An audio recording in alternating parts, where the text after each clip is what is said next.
Hello friends, आज मैं आपको पटना सेंट्रल रेलवे हॉस्पिटल का कंडीशन बताता हूँ।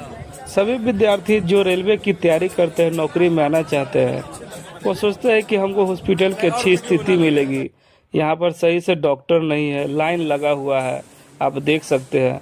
काउंटर पर कोई नहीं है और भीड़ बहुत है। उसके अलावा डॉक्टर उपलब्ध नहीं है। क्या आप कहेंगे? अब आप पे छोड़ते हैं। इस तरीके की वीडियो के लिए सब्सक्राइब करें।